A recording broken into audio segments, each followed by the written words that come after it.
तो राइट तो आज के जो टॉपिक है वो है how to implement R S A cryptographic algorithms using dot net code.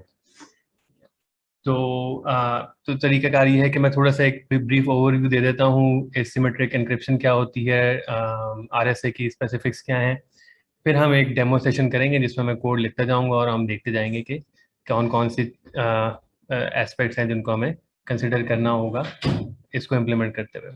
तो अगर हम इसको साइंटिस्ट या इंजीनियर बन के देखें तो बहुत सारी मैथमेटिकल डिटेल्स हैं जो कि समझने की ज़रूरत है, प्राइम नंबर्स और फैक्टराइजेशन और ये सब चीज़ें। ठीक है, तो हम उस डायरेक्शन में नहीं जाएंगे आज। बीइंग सॉफ्टवेयर डेवलपर्स, हमारा इंटरेस्ट इसमें है कि जी हमारा जो सॉफ्टवेयर हम लिख रहे हैं जो उसके अंदर जब हमें सपोर्ट डालनी है आरएसए की, तो हम कैसे डालेंगे, कोड के एस्पेक्ट्स क्या हैं, ऑप्टिमाइजेशन और सिक्योरिटी की चीज़ें क्या हैं, वो कंसिडर करेंगे। ठीक है, और आखिर में फिर हम क्वेश्चंस ले लेंगे अगर उस डेमो से रिलेटेड किसी के पास कोई क्वेश्चन है। राइट, तो सबसे पहले शुरू करते हैं कि एसिमेट्रिक क्रिप्टोग्राफी क्या है। क्रिप्टोग्राफी के बारे में तो सबको पता है, राइट, कि आप जब डेटा ट्रांसमिट करते हैं तो उसकी सिक्योरिटी एक एक इम्पॉर्टेंट एस्पेक्ट फीचर होता है जो कि आप आजकल की डिजिटल एनवायरनमेंट में आपके लिए ज़रूरी है। अब वो डिफरेंट तरीके से अचीव हो सकती है। आप एनक्रिप्ट कर सकते हैं दो तरीकों से, दो मेन तरीके हैं। एक सिमेट्रिक क्रिप्टोग्राफिक एल्गोरिदम्स हैं और दूसरी पूरी दुनिया जो है वो एसिमेट्रिक है। इन दोनों के अपने अपने प्रोज एंड कॉन्स हैं। एसिमेट्रिक एनक्रिप्शन हम उसको कहते हैं जिसमें एक पेयर ऑफ कीज होते हैं, जिसमें आपके पास एक प्राइवेट की होती है और एक पब्लिक की होती है, एज अपोज टू सिमेट्रिक की एल्गोरिदम जिसके अंदर एक ही की होती है। तो जब आपको एनक्रिप्ट करना है तो आप उस की से एनक्रिप्ट करेंगे, डेटा सेंड करेंगे, जो रिसीविंग एंड पे जिसने डेटा रिसीव किया है एनक्रिप्टेड टेक्स्ट, वो उसी उसके बाद भी वही की मौजूद है और वो उसको डिक्रिप्ट करके प्लेन टेक्स्ट निकाल सकता है। अब इसके अंदर प्री रिक्विजिट ऑब्वियसली ये है कि जो की है, जो शेयर्ड है, वो सीक्रेट होनी चाहिए। जिन दो पार्टीज को कम्युनिकेट करना है उनके दरमियान सिर्फ अजम्पशन ये कि सिर्फ उन दोनों को पता है ये की, और दरमियान में कोई थर्ड पार्टी नहीं है जिसको ये पता है। तो फिर हम इसको इस कम्युनिकेशन को सेफ कंसिडर कर सकते हैं। दूसरे एंड पे कुछ केसेस में होता है कि आपको जो है वो की शेयर करने का मौका ही नहीं मिलता, या आप जो की शेयर करने का मैकेनिज्म है वही अनसेफ होता है। ठीक है, तो आप क्या करते हैं, आप एसिमेट्रिक एल्गोरिथम यूज करते हैं जिसमें हम कहते हैं मेरे पास जब भी मैं किसी से कम्युनिकेट करूंगा तो मेरे पास एक पेयर ऑफ कीज होगा, एक पब्लिक की होगी, एक प्राइवेट की होगी। तो और जब दो लोग आपस में बात कर रहे हैं तो बेसिकली दो पेयर्स मौजूद हैं। ठीक है, तो यहाँ पे जो एग्जांपल है, यहाँ पे जो ये जो ड्राइंग बनी हुई है इसमें यही नजर आ रहा है कि दो लोग जो कम्युनिकेट करना चाह रहे हैं, एक एलिस है और एक बॉब है। दोनों के पास दोनों की है, दोनों की अपनी प्राइवेट की है और दोनों की अपनी पब्लिक की है। अब जो पब्लिक की है उसके नाम से मतलब है कि जी वो शेयरेबल है, वो दुनिया को मिलती है, जिसको यूज करके लोग एनक्रिप्ट कर सकते हैं। तो जब भी कोई शख्स, जब भी कोई एंटिटी मुझे डेटा भेजेगी तो वो मेरी प्राइवेट पब्लिक की को यूज करके उसको एनक्रिप्ट करेगी, और मैं जब उसको रिसीव करूंगा तो मैं अपनी प्राइवेट की से उसको डिक्रिप्ट करूंगा। तो अंडरस्टैंडिंग ये है कि भाई पब्लिक की सबको पता है, हर कोई जो मुझसे बात करना चाह रहा है वो मेरी पब्लिक की जानता है, वो उसे एनक्रिप्ट करेगा।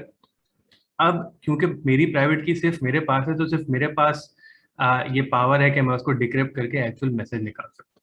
ठीक है, तो क्या हुआ कि मुझे जो है ना वो डेंजरस की एक्सचेंज नहीं करना पड़ा, मैंने पब्लिक की दे दी जो कि पब्लिक इन्फॉर्मेशन, जिसके पास मर्जी हो, मुझे कोई मसला नहीं है। बट वंस उस की को यूज करते हुए किसी ने डेटा एनक्रिप्ट कर दिया, अब वो डिक्रिप्ट नहीं हो सकता सिवाय मेरी प्राइवेट की के, जो मेरे पास है वो सीक्रेट है, वो किसी को नहीं मिलती है। ठीक है, तो इसको हम एसिमेट्रिक क्रिप्टोग्राफी भी कहते हैं या पब्लिक की क्रिप्टोग्राफी भी कहते हैं, क्योंकि पब्लिक की प्राइवेट की पेयर बनता है। तो यहाँ पे जो आपको नजर आ रहा है वो यही है कि एलिस को जब भेजना है, बॉब को डेटा भेजना है, तो बॉब की जो पब्लिक की थी वो एलिस को पता थी। उसने प्लेन टेक्स्ट निकाला, उसको एनक्रिप्ट किया, वो एनक्रिप्ट करने के बाद जो साइफर टेक्स्ट बना है वो अब बीच में कोई नहीं पढ़ सकता, उसको कोई डिक्रिप्ट नहीं कर सकता। ठीक है, ये चीज क्यों गारंटीड है, ये चीज अभी हम बेसिकली ये सब गारंटीड है कि हम ये कह रहे हैं कि ये वन वे, ये जो फंक्शन होते हैं इनको रिवर्स करना कंप्यूटेशनली इम्पॉसिबल है। तो वो फिर वो साइंस पूरी आ जाती है कि जी प्राइम नंबर्स होंगे और प्राइम नंबर्स की फैक्टराइजेशन होगी और इतना बड़ा प्राइम नंबर ले आओगे, कंप्यूटर जो है ना वो सदियों लगा दे वो उसको फैक्टर निकालने में। तो बेसिकली जो कीज होती हैं इन मैथमेटिकल टर्म्स, वो आपके पास प्राइम नंबर्स होते हैं, उनके कुछ एक्सपोनेंट्स होते हैं जिसको यूज करके हम नंबर्स के ऊपर ही ऑपरेशन करते हैं और उससे हम एनक्रिप्शन और डिक्रिप्शन परफॉर्म करते हैं।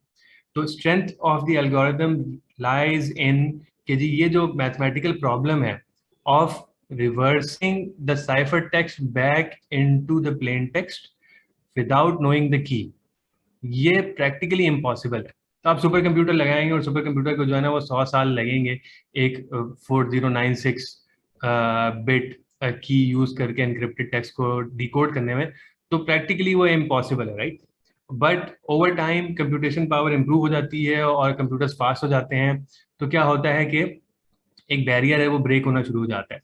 तो जब आरएसए शुरू हुआ था तो वो 128 बिट की स्ट्रेंथ की बात करते थे, फिर जो है वो करते करते आजकल जो वाइडली रिकग्नाइज स्टैंडर्ड है वो 4096 या इससे ज्यादा है। कहने कि इससे ज्यादा आप करेंगे 4096 बिट की स्ट्रेंथ रखेंगे तो स्ट्रांग है, वरना वो ब्रेक होने के चांस है। ठीक है, तो कीज की ये नेचर होती है। तो अच्छा, इसके बाद कीज के बारे में दूसरी कैरेक्टरिस्टिक्स ये है कि आप कीज दो तरीके से आप बना सकते हैं और मेंटेन कर सकते हैं। एक तो होता है स्टैटिक, इसका मतलब है कि जैसे मैंने एग्जांपल दी कि मेरी एक पब्लिक की है और प्राइवेट की है। पब्लिक की मैंने दुनिया के साथ शेयर कर दी है, ठीक है। अब सबके पास वो सेव्ड है, जिसको चाहिए वो उसको यूज करेगा और वो उसको इस्तेमाल करेगा, ठीक है। उसको हम स्टैटिक कहते हैं। वो कीज जो हैं और सर्टिफिकेट जो हैं वो कभी कभी सर्टिफिकेट अथॉरिटीज भी देती हैं, तो वो उधर से भी जो है ना ऑथेंटिकेटेड होती है। बट इसका दूसरा तरीका ये है कि for the session, for the transaction, मैं सिर्फ एक टेम्परेरी की पेयर बनाऊं और सिर्फ वो सेशन के लिए यूज करूं, ठीक है। तो वो जो है वो इफेमरल कीज कहलाती हैं, जो कि सिर्फ किसी पर्टिकुलर सेशन के लिए या एक मैसेज भेजने के लिए हो सकती है। तो एक तरीका ये कि जब भी मैं मैसेज भेजूं, मैं एक नई सेट ऑफ कीज कैलकुलेट करूं और उसके बाद उसको शेयर करूं और उससे काम करूं और उसके बाद अगले सेशन के लिए दोबारा नहीं, फिर दोबारा नहीं, फिर दोबारा नहीं। तो डिपेंड करता है आप क्या करना चाह रहे हैं। मोस्ट केसेस में जो है वो सीक्रेट कीज को शेयर करने के लिए एसिमेट्रिक एल्गोरिथम यूज किए जाते हैं, क्योंकि हम देखेंगे आगे कि उसकी परफॉर्मेंस थोड़ी सी स्लो है। तो रेगुलर कम्युनिकेशन आप जो है वो उसके साथ करना जो है ना वो प्रेफर नहीं करते।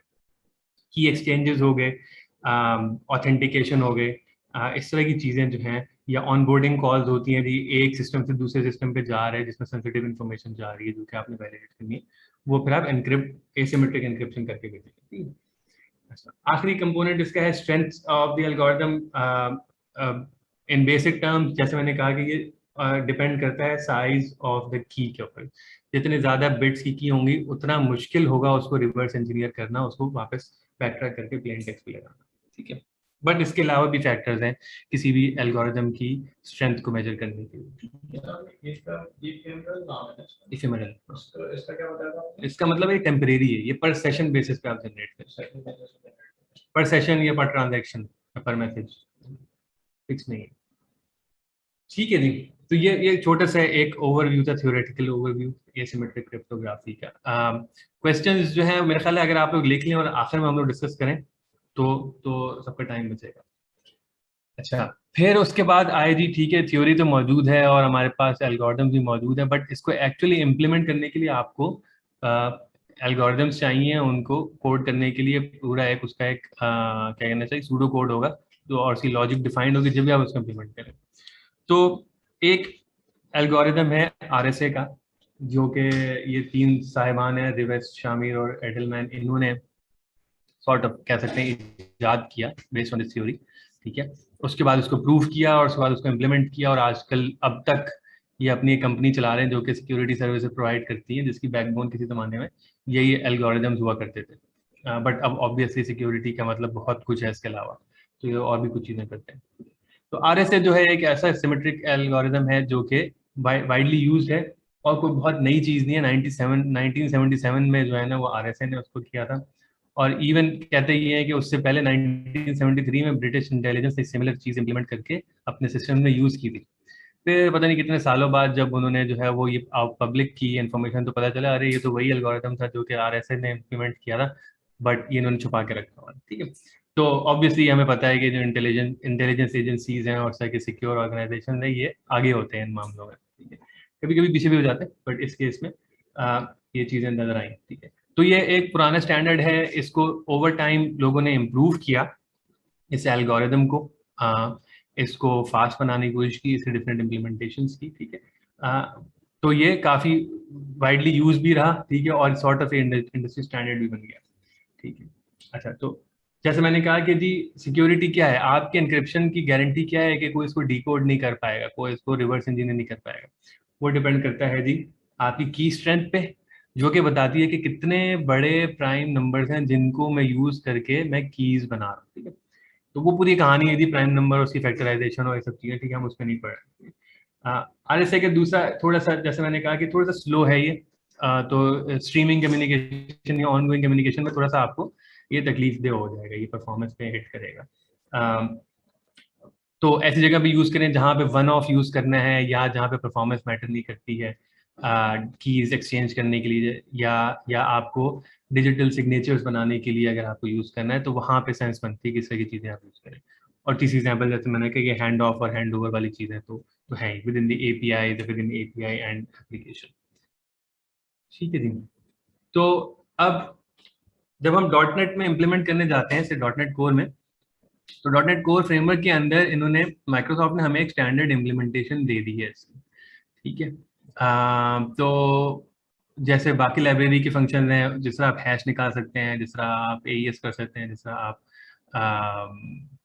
MD5 निकाल सकते हैं, उसी तरह आप RSA भी इम्प्लीमेंट कर सकते हैं। थोड़े से उसकी रिक्वायरमेंट्स वो पूरी करनी है बेसिकली, और उसका फ्लो समझना है, और वो इम्प्लीमेंट हो जाएगा। बहुत बड़ा कोई कॉम्प्लेक्स इशू नहीं रहा, क्योंकि एक्चुअल इम्प्लीमेंटेशन तो उन्होंने इसमें हाइड कर दी है।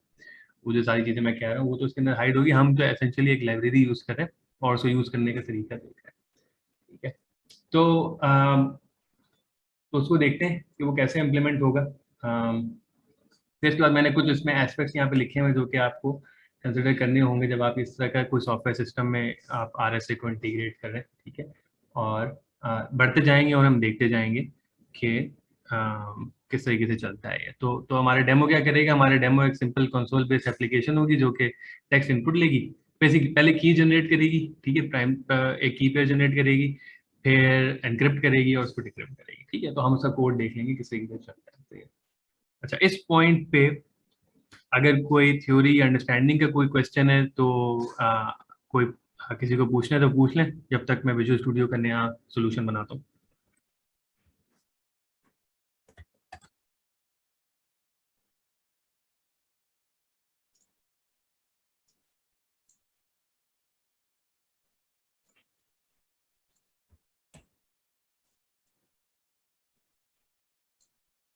कोई क्वेश्चन नहीं है? हम एक नया प्रोजेक्ट बनाते हैं, मुझे कंसोल बेस्ड एप्लीकेशन बनानी है यूजिंग डॉट नेट कोर। इसका नाम है डेमो, ठीक है, मुझे इसे फोल्डर में डालना है।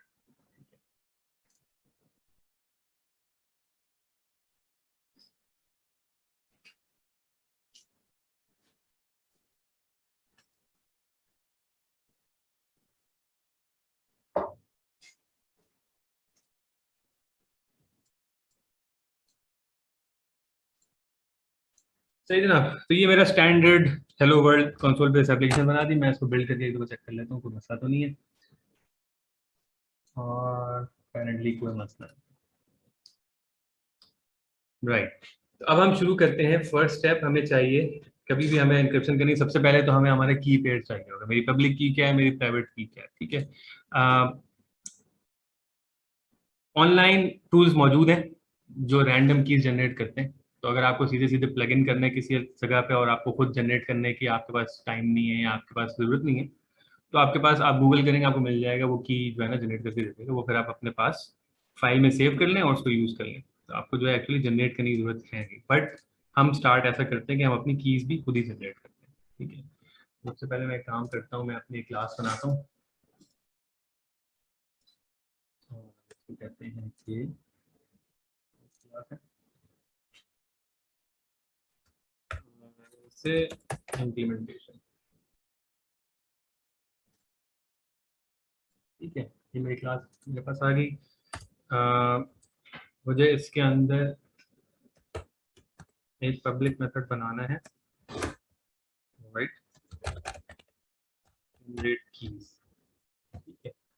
और ये क्या करेगा, इसको मैं दो दो पाथ दूंगा। बेसिकली हम चाह रहे हैं हम कीज जनरेट करें और हर हर की अपने अपनी फाइल में सेव करें। प्राइवेट की में सेव कर दें, एक फाइल बने, और एक पब्लिक की बने, ठीक है। मैं दो नाम पे जल्दी ले रहा हूँ, की फाइल नेम, ठीक है। और क्योंकि हम काहिल हैं तो हम इसको कॉपी पेस्ट करेंगे, तो ऐसे को दोबारा से लिखें, और दो फाइल मुझे चाहिए होंगे इसके अंदर। और मैं इसको कॉल कहाँ से करूँगा, मैं इसको यहाँ से हेलो वर्ल्ड के bar R S A equal to new, मेरी क्लास क्या है, आर एस ए इम्प्लीमेंटेशन,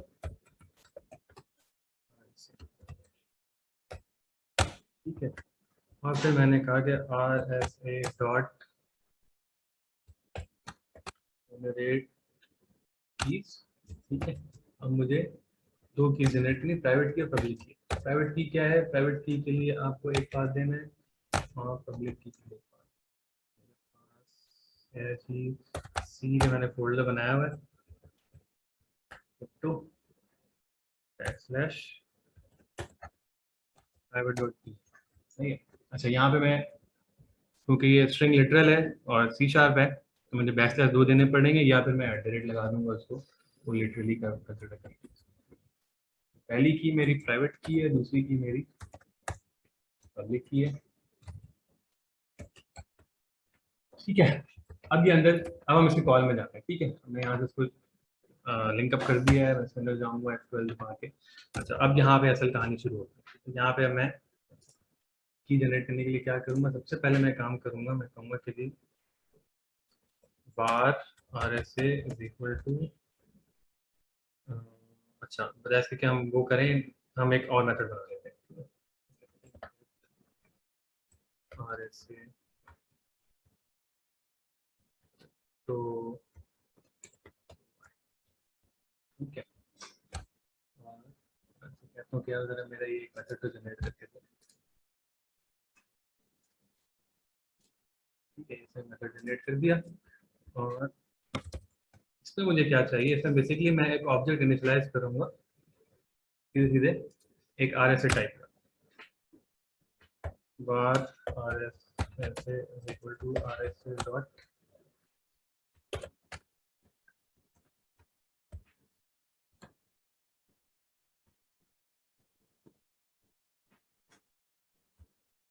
ठीक है। अभी आर एस ए को नहीं जानता, ऐसा नहीं है, system dot security dot cryptography की नेम स्पेस में पाया जाता है, ठीक है। शुरू करा दिया, फिर मैंने कहा कि are S A dot main चीज जो हमें पेयर बेसिक जो हमें सेटअप करनी, और चीजें भी सेटअप कर सकते हैं जब भी हम ये अलग मेथड बना रहे हैं, बट आज के डेमो के लिए इतना काफी है कि हम सिर्फ इसको की साइज बता सकें। की साइज क्या है तुम्हारा, 4096, ठीक है। एक्चुअली यहाँ नहीं डिफाइन करते हैं, हम कहते हैं कि भाई मेरा जो है ना वो एक नंबर वेरिएबल है, वो बताएगा।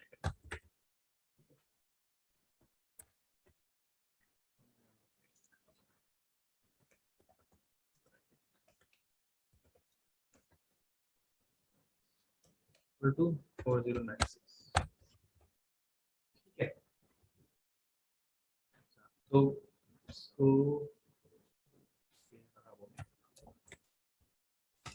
और फिर मुझे यहाँ से रिटर्न करना है। अच्छा, यहाँ पे और आप चीजें सेट कर सकते हैं, जैसे पैडिंग है और सेक इन्फॉर्मेशन है, सर्टिफिकेट है, जैसे मैंने कहा, ठीक है। तो पहला काम मैंने किया, मैंने एक मेथड बनाया जिससे ये इनिशियलाइज करा, तो मैं बाद में भी इसको यूज करूंगा इसी मेथड को दूसरे काम करने के लिए। अब मुझे क्या चाहिए, मुझे चाहिए इसका एक इंस्टेंस, ठीक है। और अच्छा, इसको ऐसे यूज नहीं करते, इसको ऐसे करते हैं, यूजिंग बना है ताकि मुझे जो है ना वो स्कोप की टेंशन नहीं लेनी पड़े। var rsa is equal to, ठीक है, इसका ओपन है,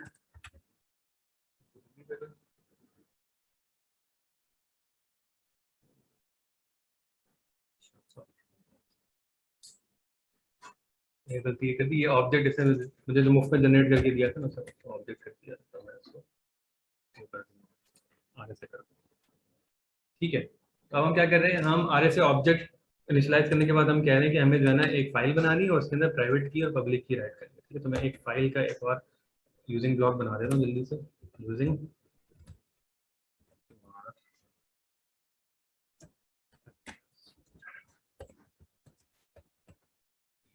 आ रहा है, सॉरी अलग वाला फाइल सेलेक्ट हो गया।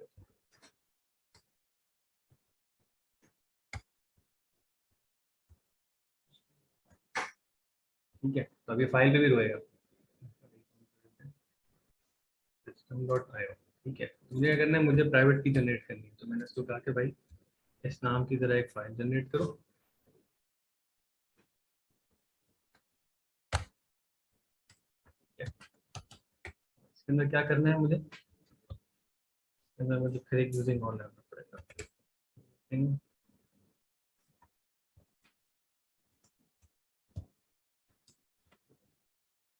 यहाँ क्या करना पड़ेगा, अच्छा जो मैंने स्लाइड में जिक्र किया था कि आपके पास जो कीज होती हैं उनके इनकोडिंग के फॉर्मेट्स होते हैं। ठीक है, मोस्ट स्टैंडर्ड कॉमन फॉर्मेट है वो पीईएम फॉर्मेट है, जो कि एसेंशियली उस की बेस 64 रिप्रेजेंटेशन है। ठीक है, की का मतलब क्या है, वही वो नंबर जिन पे फैक्टोरियल लगना है और जिन पे जो है वो पावर लगनी है वो सब। ठीक है, तो बट हमारे पॉइंट ऑफ व्यू से की एक स्ट्रिंग है जो कि बेस 64 एनकोडेड फाइल से निकला जाएगा। ठीक है, तो उसको रीड करने के लिए बजाय इसके मैं अपनी मेहनत करूँ, यहाँ पे मेरे पास एक अच्छा सा एक पैकेज है, हम उसको यूज करेंगे। ठीक है, तो var equal to new writer को बोलते हैं हम। अच्छा ये मैं समझाता हूँ ये मैं क्या कर रहा हूँ। ठीक है, बेसिकली पैम राइटर को ये नहीं जानता है, तो हम क्या करेंगे, हम पैकेज में जाएंगे न्यूगेट पैकेज के अंदर और इसको इंक्लूड करेंगे टूल्स पैकेज मैनेजर। ये किस नाम से है, ये है पेम यूटिल्स के नाम से एक पैकेज है, जो क्या करेगा, जो पेम फाइल्स की मैनेजमेंट होती है ना वो करता है। मैंने सर्च किया है, पेम यूटिल आ गया। ठीक है, इसको मैं अपने प्रोजेक्ट के लिए इंस्टॉल कर लेता हूँ यहाँ पे।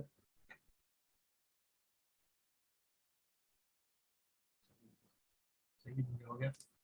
अब इसको क्या मसला है, इसका मसला ये है कि ये यूजिंग नेम स्पेस पेम यूटिल नहीं, यूटिल सी नेम स्पेस ने लगा दी। ठीक है, अभी बताएंगे। तो बेसिकली क्या कर रहा है, पेम राइटर आपको इनेबल कर रहा है कि जो भी आपकी कीज है उसको पीईएम फॉर्मेट में कन्वर्ट करने के सेव करने के काबिल बना दे। तो मुझे क्या चाहिए यहाँ पे, मुझे चाहिए are S A crypto provider से जो मुझे कीज जनरेट करनी है वो मुझे इस फाइल में सेव करनी है। तो फाइल मैंने क्रिएट की, फिर पेम राइटर को बोला कि भाई आप जो वो कर रहे हो, की जनरेट कर रहे हो, वो इस फाइल में डालना। ठीक है, तो राइटर खोला मैंने और फिर मैंने पीएम को बोला डॉट राइट प्राइवेट। ठीक है, तो प्राइवेट की और पब्लिक की में वैसे भी फर्क है। ठीक है, डिफरेंट अभी हम देखेंगे जो चीज जनरेट होती है उनमें फर्क होता है, डिफरेंट चीजें होती हैं। अब ये क्या कर रहा है, ये जो है ना एक फाइल खोल रहा है जिसके अंदर मेरे आरएसए के इस ऑब्जेक्ट के अंदर से जब इनिशियलाइज हुआ था तो उसने अपनी की पेयर जनरेट कर दिया था ऑटोमेटिकली इम्प्लिसिटली। वो की पेयर अब मैं जो हूँ वो परसिस्ट करना चाह रहा हूँ फाइल में। तो मैंने यहाँ पे जो है ना कहा कि भाई प्राइवेट की के अंदर प्राइवेट की सेव कर दो। सही है, अब क्या करें, अब इसी तरह एक और पब्लिक की के लिए भी ब्लॉक बना देते हैं। ऐसे को कॉपी करूंगा क्योंकि अगेन काफी से बहुत सारे फायदे हैं। और मैंने इसको चेंज करके मैंने कहा कि ये प्राइवेट की नहीं है, ये मेरी पब्लिक की का फाइल नेम है, मैंने डाल दिया। ठीक है, और इसको भी मैंने कहा कि डॉट राइट राइट पब्लिक की। ठीक है, इसी में से निकाल। तो अब जो की पेयर जो इसने जनरेट किया अभी इन मेमोरी, अब वो हमारे पास फाइल में आ जाएगा। ठीक है, हम यहाँ पे इसको यहाँ से कॉल ऑलरेडी कर सकते हैं, तो एक बार बिल्ड करके देख लेते हैं चल रहा है कि नहीं चल रहा है, फिर इसको रन करते हैं। बिल्ड हो गया, अब रन कर दो।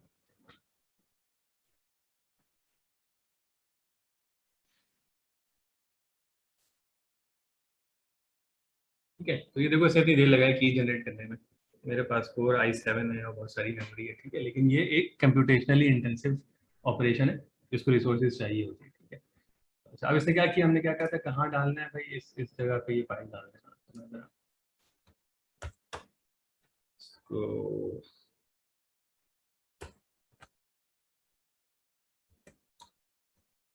फोल्डर ओपन करूं, तो मेरा क्रिप्टो का फोल्डर बना, मैं आपको दिखा दूं, ठीक है। तो ये दो फाइल्स बनी मेरे पास, एक प्राइवेट की फाइल, एक पब्लिक की फाइल। पब्लिक की फाइल मैं सारी दुनिया को भेज दूंगा और प्राइवेट की मैं अपने पास संभाल के रखूंगा। अब वो संभाल के रखने का मतलब जो है वो बहुत सारी चीजें हैं। आपके पास कोई इंफ्रास्ट्रक्चर सर्वर भी हो सकता है जो कि इसको मेंटेन करता है। आप किसी सिक्योर डेटाबेस में इसको रख सकते हैं, आप इसको किसी इन मेमोरी डेटाबेस में रख सकते हैं। सब चीज़ों के अपने प्रोज एंड कॉन हैं और कोई भी चीज़ 100% सिक्योर नहीं है, ठीक है। तो ये करके अब समझ के मत छोड़ दें कि भाई मैंने तो जो है ना उसको सेव कर दिया, अब मेरे पास किसी का एक्सेस नहीं है। तो इसको कंसिडर करना है, इसको रिव्यू, इसके बारे में पढ़ना बहुत इंपॉर्टेंट है जब आप एक्चुअली की स्टोर बना रहे हैं कि जी क्या आपके सिस्टम के लिए क्या अप्रोप्रिएट है, ठीक है जी। तो पब्लिक की से शुरू करते हैं। पब्लिक की जो मैंने बनाई, और ये रहा, ठीक है। तो बड़े अच्छे से फॉर्मेटेड तरीके से की बना दी, इसमें लिख भी दिया है इसने कि जी बिगिन पब्लिक, पब्लिक की है ये, और ये एक जो भी मेरे नंबर्स हैं उनकी ये स्ट्रिंग रिप्रेजेंटेशन है। इसी तरह मेरी जो प्राइवेट की है वो इससे लेंथ में काफ़ी बड़ी होती है और इसमें मल्टीपल वेरिएबल्स होते हैं, तो वो सब कंबाइन करके इसने किया। तो नेक्स्ट टाइम आपको जब नजर आएगा तो आप पहचान जाएंगे कि भाई ये प्राइवेट की, पब्लिक की, क्योंकि इस तरह की इनकोडिंग है। और आमतौर पे ना प्राइवेट की के अंदर इस तरह के उसके जो प्रीफिक्स होते हैं ना वो ऐसे ही होता है, MIIJ, MIIK, ऐसा करके चीज़ें होती हैं, ठीक है। और इधर भी ऐसे ही होता है। तो टेक्स्ट देख के भी आप जो है ना वो पहचान सकते हैं कि भाई ये कौन सी की है और किस एल्गोरिथम की है, ठीक है। तो ये कीज हमने जनरेट कर ली। अब तो अब हम जो है स्टैटिक मोड में काम करें, हम कह रहे हैं कीज हम एक दफा जनरेट कर लेते हैं और फिर हम उनको यूज करते हैं, ठीक है जी। अच्छा, तो अभी इसको हम जनरेट करते रहने देते हैं और हम अपने पास अपने मेन मेथड में आते हैं। अब हमने क्या करना है, कीज जनरेट हो गई हैं। अब बेसिक काम, मेन काम मुझे जो है वो टेक्स्ट को एनक्रिप्ट करना है और डिक्रिप्ट करना है, ठीक है।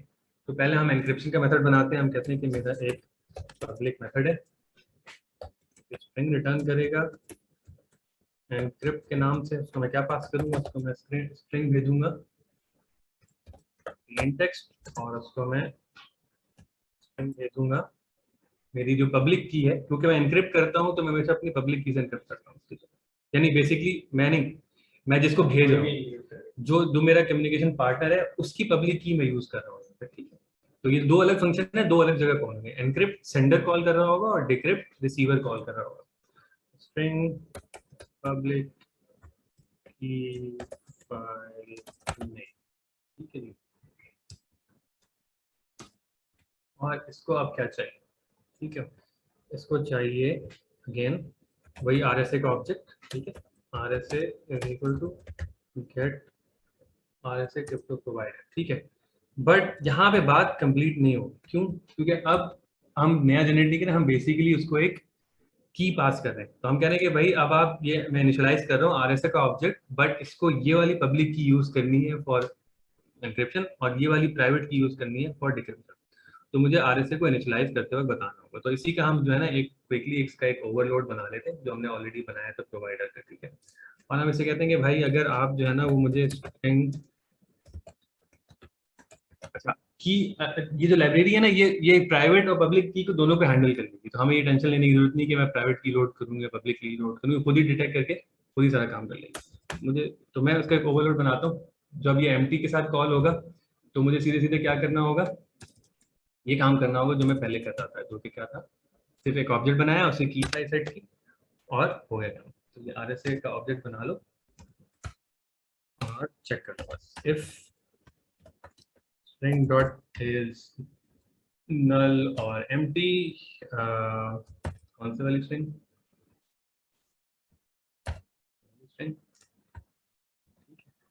अगर ये empty है इसका मतलब है मैंने वो वाला ओवरलोड कॉल किया जिसमें फर्स्ट टाइम मैंने स्लाइस करके कीज जनरेट करा, तो मेरे पास और कुछ नहीं करना है। और उसके बाद इसी के अंदर से मैं इसके बाद में रिटर्न कर दूँ। और अगर ये नहीं है, यानी कि एक्चुअली कोई की फाइल का पाथ पास हुआ है, ठीक है, तो मैं क्या करूंगा, फिर मैं वही सारा काम करूंगा, ठीक है। अब मुझे फाइल एक ओपन करनी है, उसको रीड करना है, उसमें की निकालनी है और उसको RSA को देना है, ठीक है। तो ये मैं जरा काम जरा क्विकली कर दूं क्योंकि ये तो स्टैंडर्ड काम है। ठीक है, यूजिंग डेटा इक्वल टू फिर फाइल से मैं ओपन करूंगा, file dot open for read, ठीक है, और इसको मैं फाइल का नाम दे दूं,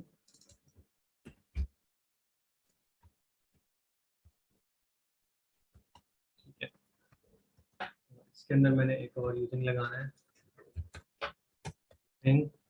अब पीएम की बात आती है, फाइल तो मैंने रीड कर ली बट मुझे पीएम में कन्वर्जन करनी है उससे, क्या उसको समझना है कि पीएम में जो मुझे मिला है वो है क्या, ठीक है, इक्वल टू न्यू पीएम। अब इस दफा मैं पीएम रीडर इस्तेमाल करूँगा, क्योंकि मुझे रीड करना है, और मैं किस में डालूंगा डेटा, मेरा जो की डेटा वाला वेरिएबल है इसमें जाना है, ठीक है, मैं इसमें डाल दूँ,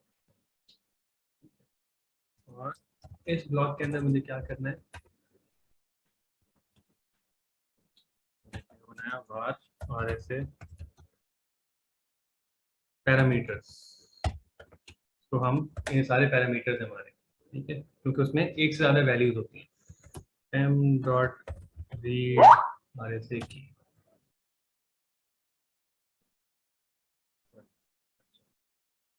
M dot read R S A की का मेरे पास नहीं आ रहा है,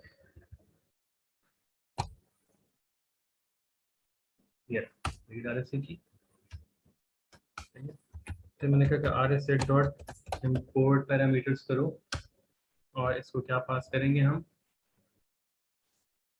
यही आर एस ए पैरामीटर्स, ठीक है,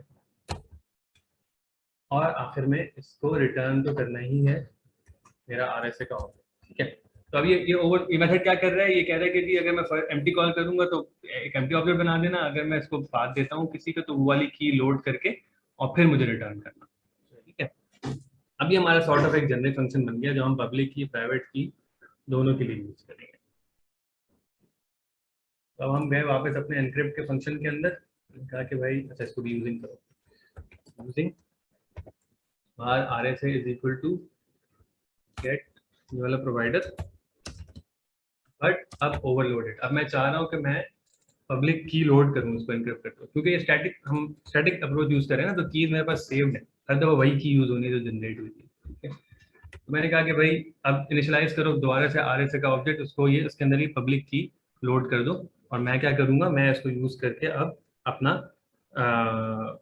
डेटा जो भी मैंने प्लेन टेक्स्ट रिसीव किया उसको एनक्रिप्ट करूँगा। बेसिकली ये 3 स्टेप प्रोसेस है, जो डेटा मुझे मिल रहा है मैं उसको एक बाइट्स की एरे में कन्वर्ट करूँगा, फिर मैं ऑब्जेक्ट एनक्रिप्शन एल्गोरिथम को दूंगा कि भाई इसको एनक्रिप्ट कर दो, फिर उसके बाद मैं उसको बेस 64 में कन्वर्ट करके स्ट्रिंग रिटर्न कर दूंगा, ठीक है। 3 स्टेप का काम है, उनका बार प्लेन बाइट्स इन बाइट्स होगा, ठीक है। तो ये क्या से निकलेगा, coding dot Unicode dot gate bytes, किस चीज से गेट बाइट्स, प्लेन टेक्स्ट से, प्लेन टेक्स्ट के बाइट्स निकालो, उसको बाइट एरे में कन्वर्ट करो और मुझे प्लेन टेक्स्ट में दे दो, फिर अब मुझे साइफर टेक्स्ट चाहिए,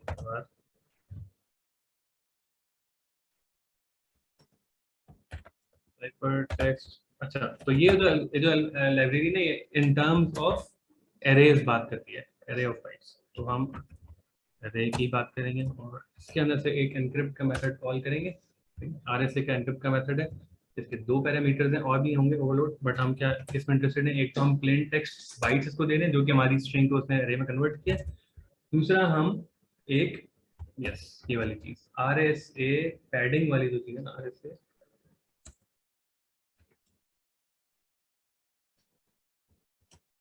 एनक्रिप्शन पैडिंग डॉट, इसमें एक ऑप्शन है PKCS नंबर 1, ये है, अच्छा ये क्या है, तो इसका इसका ताल्लुक इससे है जिस तरीके से ये एल्गोरिदम इम्प्लीमेंट होता है, बेसिकली आपके पास एक की साइज होता है और एक ब्लॉक साइज होता है, तो एल्गोरिदम क्या करेगा, जो भी डेटा रिसीव होगा उसको एक फिक्स लेंथ ऑफ ब्लॉक्स में डिवाइड करेगा और एवरी ब्लॉक को एनक्रिप्ट करेगा, और फिर उन सारे ब्लॉक्स को जोड़ के आपको जो है ना वो साइफर टेक्स्ट दे देगा। अब मसला ये है कि आप जो टेक्स्ट देंगे जरूरी नहीं है कि वो ब्लॉक्स में फिट हो जाए, वो जो ब्लॉक साइज है आपका, ठीक है, तो आपको आखिर में कुछ खाली जगह जो है वो रह जाएगी, क्योंकि ये डिस्क्रीट ब्लॉक्स होंगे तो कुछ ऐसा हो सकता है कि आखिर में आखिरी ब्लॉक फॉर एग्जांपल जो कुछ खाली रह जाए, तो हम उसको खाली नहीं छोड़ सकते। हमने उसको पैड करना है ताकि नंबर वन, एक तो वो लेंथ की रिक्वायरमेंट पूरी हो जाए उस ब्लॉक की, ठीक है। नंबर टू, जब हम पैड करेंगे ना तो उसमें हम रैंडमाइजेशन इंट्रोड्यूस कराएंगे, तो उससे ये होगा कि क्योंकि वो पैडिंग जो है वो रैंडम है, आखिरी के फॉर एग्जांपल 6 बाइट जो थे ना वो खाली थे, तो आपने क्या किया, उसमें 6 बाइट्स के रैंडम बिट्स फिल कर दिए। अब जब आप एनक्रिप्ट करोगे ना तो ये एक फैक्टर और बन जाएगा इसको रैंडमाइज करने में। इसके जरिए क्या होगा कि हर दफा जब आप सेम प्लेन टेक्स्ट को एनक्रिप्ट करोगे ना, हर दफा उसमें एक नया सेट ऑफ पैडिंग लगेगा और उससे वो इनपुट भी रैंडमाइज हो जाएगा, विच मीन्स कि जो उसका आउटपुट है वो फर्दर रैंडमाइज हो जाएगा। तो सेम प्लेन टेक्स्ट को अगर आप बार बार भी एनक्रिप्ट करोगे ना तो हर दफा नया उसका एक एनक्रिप्टेड टेक्स्ट, उसका एक नया साइफर टेक्स्ट बनेगा, ठीक है ना। तो इसके अंदर इसके और बहुत से फायदे हैं पैडिंग को यूज करने के, और कौन सी पैडिंग यूज करें, तो ये मैं आप पे छोड़ रहा हूँ कि आप उसको देखें जरा कि किस केस में क्या अप्रोप्रिएट है, बट मोस्ट कॉमनली यूज जो है वो PKCS1 है। ठीक है, ठीक, तो ये मैंने कर दिया उसको एनक्रिप्ट, मुझे मिल गई एक एरे। फिर मैं क्या करूंगा, मैं एक और स्ट्रिंग बनाऊंगा। आप क्योंकि मुझे पीछे भेजना है तो मैं स्ट्रिंग बना देता हूँ। स्ट्रिंग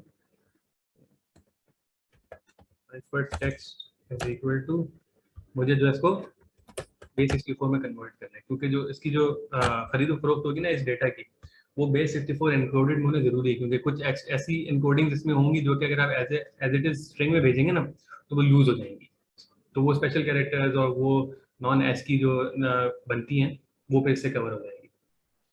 तो मैं इसको टू बेस 64 स्ट्रिंग में कन्वर्ट करता हूँ। किसी ज़माने में ये कोड भी हमें खुद लिखना पड़ता था, बट बहुत अच्छे अच्छे मेथड्स आ गए जो कि आपको साइफर टेक्स्ट बाइट को ये मुझे बेस 64 में कर दे देगा। और मुझे क्या करना है, मुझे रिटर्न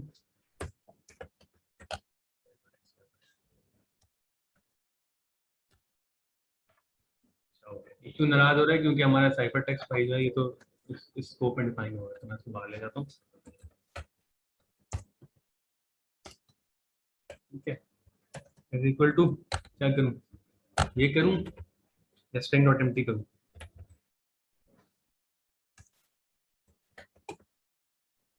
स्ट्रिंग डॉट, ठीक है। तो हमने अब एनक्रिप्ट का मेथड बना लिया, अब इसको हम जो है ना वो बूटस्ट्रैप कर देते हैं, मैं जो हमारा मेन मेथड है उससे। तो मैंने क्या किया है, मैंने अब तक सो फार मैंने कीज जनरेट कर ली है अपनी, ठीक है। और अब मुझे जो है एक इनपुट लेना है, हम कंसोल से ले लूंगा, कंसोल डॉट रीड लाइन, कहूँगा कि भाई जो भी आ रहा है ना, जो भी यूजर ने इनपुट किया उस पर स्ट्रिंग में डालो,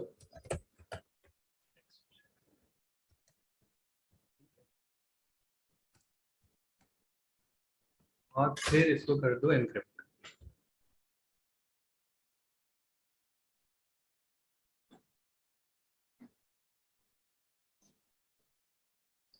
से डॉट एनक्रिप्ट, इसको क्या चाहिए, इसको एक तो चाहिए, क्या चाहिए, इसको प्लेन टेक्स्ट चाहिए, तो मैंने अभी इनपुट लिया है, मैं इसको प्लेन टेक्स्ट पास कर दूंगा। दूसरा इसको चाहिए मेरी, जब मैं एनक्रिप्ट कर रहा हूँ तो मुझे पब्लिक की चाहिए एनक्रिप्ट करने के लिए, तो मैं यही वाली की जो भी मैंने जनरेट की थी इसी का पाथ मैं यहाँ दे रहा हूँ, ठीक है, ताकि इस की को यूज करके एनक्रिप्ट करते हैं। अच्छा, एनक्रिप्ट का मेथड हमारा मेरे ख्याल है, हाँ, ये स्ट्रिंग रिटर्न करता है, ठीक है, ताकि हम देख सकें ये क्या बना रहा है। तो मैं एक और बनाता हूँ variable cipher text is equal to this, सही, तो स्ट्रिंग खराब हो गया मेरा, और इसको प्रिंट भी करा देते हैं।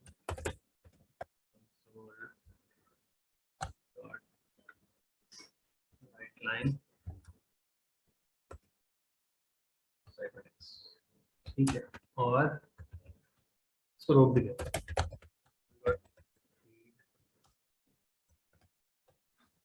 तो अब क्या करेगा, अब हमारा कोड जो है वो कीज जनरेट करेगा, उस कीज में से उसके बाद यूजर से इनपुट लेगा, भाई मुझे क्या एनक्रिप्ट करना है, उसके बाद उसमें से पब्लिक की को यूज करते हुए उसको एनक्रिप्ट करेगा, मुझे उसका साइफर टेक्स्ट देगा। रन करें अगर,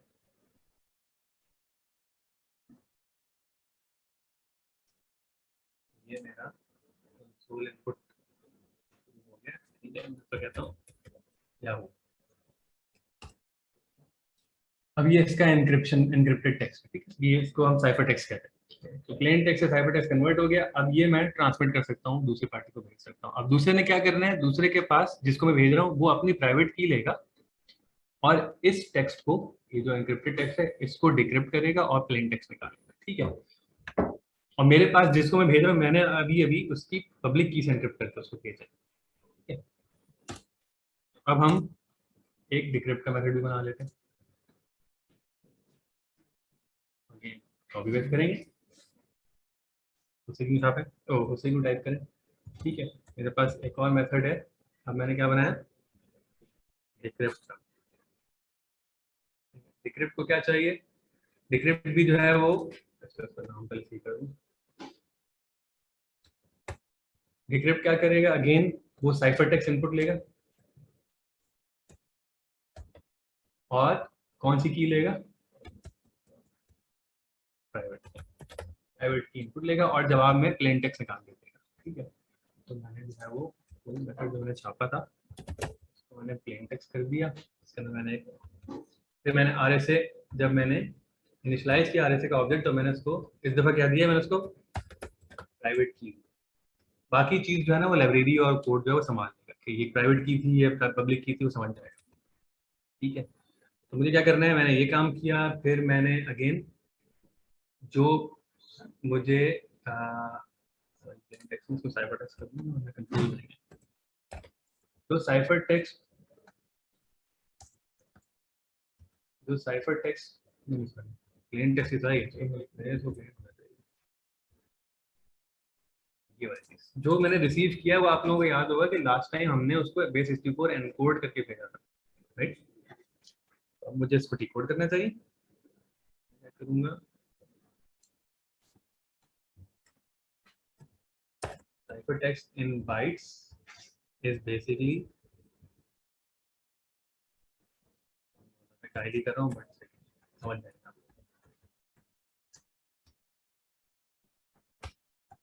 कन्वर्ट टू बेस 64 स्ट्रिंग किया मैंने इसको, साइफर टेक्स्ट को, ठीक है। फिर उसके बाद मैंने भेजा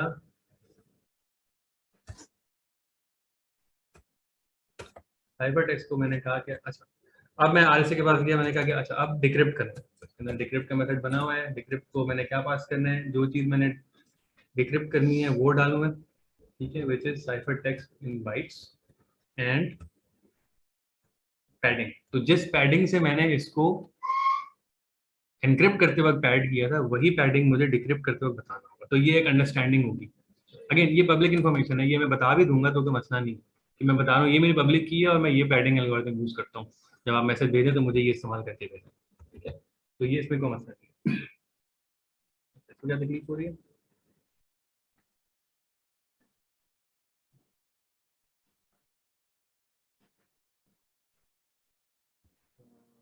साइफर टेक्स्ट मैंने रिसीव किया, जो बाइट्स में सॉरी, तो ये क्यों बोल रहा है,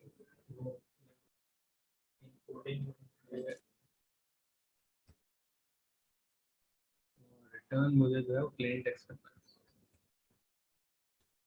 है, ये वाला स्टेप रहेगा, सॉरी जो है वो, तो मुझे प्लेन टेक्स्ट में करना है तो मुझे इसको वापस इनकोड करना होगा। क्या है, कोडिंग डॉट, सॉरी डीकोड करना होगा, coding dot Unicode dot gate string करूंगा।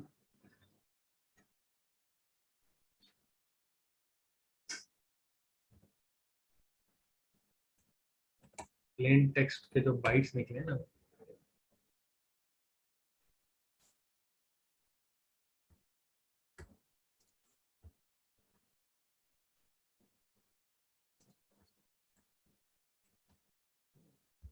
तो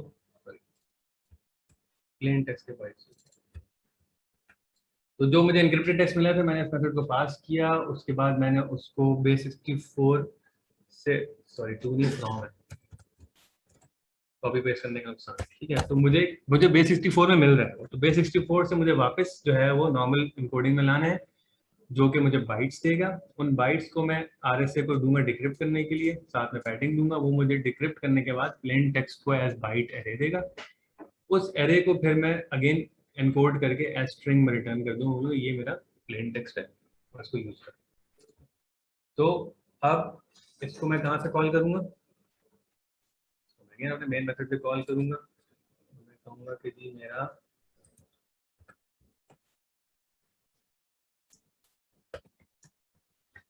करंट टेक्स्ट क्या है,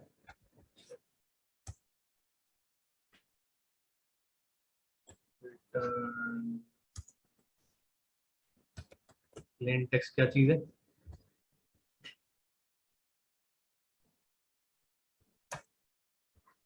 RSA डॉट डिक्रिप्ट। क्या चाहिए, क्या मुझे क्या डिक्रिप्ट करना है? मुझे साइफर टेक्स्ट डिक्रिप्ट करना है। साइफर टेक्स्ट डिक्रिप्ट कर दिया। और मुझे की कौन सी यूज करनी है? प्राइवेट की फाइल नेम इज ये प्राइवेट, ठीक है। डिक्रिप्ट करने के लिए मुझे चाहिए, ठीक है। और मैं इसको प्रिंट करा दूंगा सोल्ड डॉट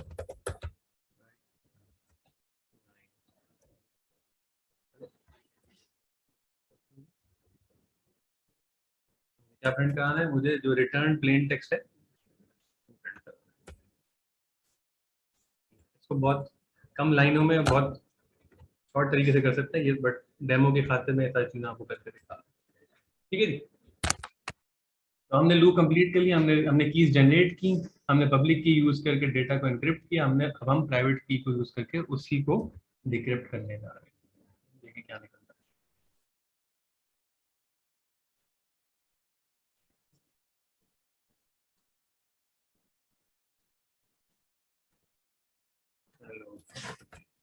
अदर साइड, ठीक है, ये मेरा साइफर टेक्स्ट निकली, ठीक है। और फिर ये मेरा ये जो आ रहा है ये मेरा प्लेन टेक्स्ट मैंने प्रिंट करा है, तो इसी चीज को उसने पब्लिक की प्राइवेट की से डिक्रिप्ट करके ये टेक्स्ट निकाल लिया। ठीक है, तो यहाँ पे हमने लूप कंप्लीट कर लिया। अब अगर ये हम स्टैटिक मेथड ना यूज कर रहे होते, हम इफेमरल यूज कर रहे होते, तो हम हर सेशन के लिए की जनरेट करते हैं। तो वही वही फाइल यूज नहीं करते, हम मेमोरी में रखते हैं उसको। ठीक है, अगली दफा नया की, एक्चुअली इस वक्त भी नया की पेयर जनरेट हो रहा है। ठीक है, जब भी मैं रन करता हूँ ये होता है, बट आइडिया ये है कि क्योंकि ये फाइल से रीड कर रहा है, तो मैं जो भी फाइल दूंगा से ये वहां से रीड करेगा और वो स्टोर्ड की को यूज करके एनक्रिप्शन और डिक्रिप्शन करेगा। ठीक है, तो उसका एक एक क्विक ओवरव्यू कर लें जो कोड हमने अभी लिखा है। तो जब हमने कोड लिखा तो हमें कुछ डिसीजंस लेने पड़े। नंबर वन, की साइज क्या रखना है। और ये पहले से एग्रीड अपॉन और पब्लिश होती है चीज़ कि भाई हम जो ये करेंगे सिस्टम में एनक्रिप्शन ये इस की साइज पे करेंगे। ठीक है, और जो हमसे कम्युनिकेट करेगा उसको हम बताएंगे। ठीक है, वही चीज़ हमने यहाँ पे अपने कोड में भी लिखी है। इसको आप चाहें तो आप इसको कन्फिगरेबल बना सकते हैं, क्योंकि ये कभी भी चेंज हो जाएगा, और अगर लाइब्रेरी सपोर्ट करती है तो वो कर लेगी।